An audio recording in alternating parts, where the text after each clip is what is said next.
धनतेरस से पहले चांदी में जबरदस्त उछाल। एमसीएक्स पर पहली बार 1.64 लाख रुपए प्रति किलो के पार। नमस्ते दोस्तों, एचपी बजट गुरु चैनल पर आपका स्वागत है। अस्वीकरण, हम यहाँ खरीदने या बेचने के लिए कोई विचार नहीं देते हैं, केवल शिक्षा के उद्देश्य से वीडियो आपके सामने रखते हैं। जो नए आए सब्सक्राइब बटन पर क्लिक करके फॉलो कर ले, सभी पर क्लिक करें ताकि आपको अच्छी खबर जल्दी मिले।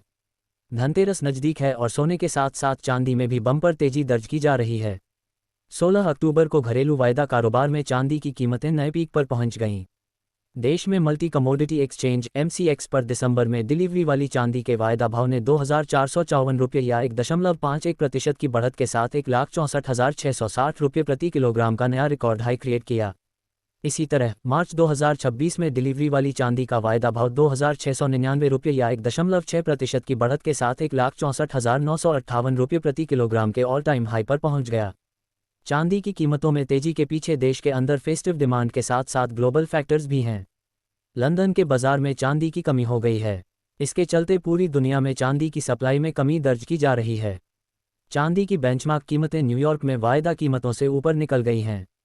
ग्लोबल मार्केट में चांदी $53 प्रति ऑन्स के रिकॉर्ड स्तर को पार कर गई है। Motilal Oswal financial services MOFSL ने अपनी report silver 2030 the unprecedented rise में कहा है कि चांदी की वैश्विक सप्लाई लगभग 31,000 टन है, जबकि मांग 35,700 टन से अधिक है।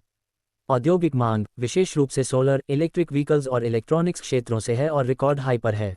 सप्लाई में कमी के चलते silver ETF exchange traded fund मोटे प्रीमियम पर कारोबार कर रहे हैं। इसके कारण कई म्यूचुअल फंड हाउसेज ने silver ETF fund of funds में एकमुश्त निवेश को रोक दिया है, जैसे कि Kotak mutual fund, SBI mutual fund, UTI mutual fund, HDFC mutual fund आदि। ETF के प्रीमियम पर कारोबार करने पर निवेशकों के लिए ओवरवैल्यूएशन का जोखिम पैदा हो जाता है।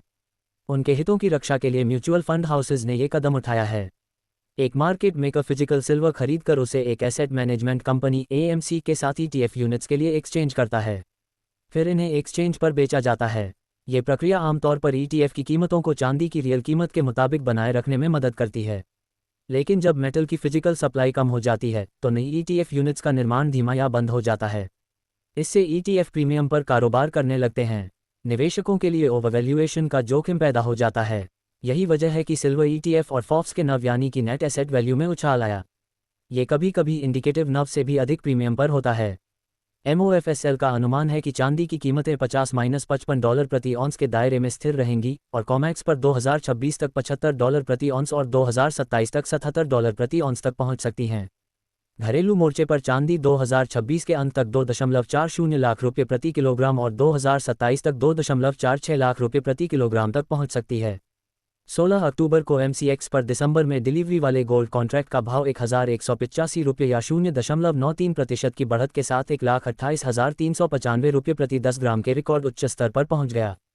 फरवरी 2026 में सप्लाई वाले सोने की वायदा कीमत 977 रुपये या 0.76% चढ़कर 1,29,380 प्रति 10 ग्राम के अब तक के उच्च स्तर पर पहुंच गई।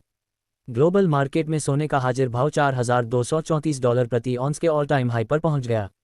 फेस्टिव डिमांड, अमेरिका चीन के बीच तनाव बढ़ने और फेडरल रिजर्व की ओर से इस साल ब्याज दरों में और 2 बार कटौती की संभावना इसके पीछे प्रमुख वजह हैं।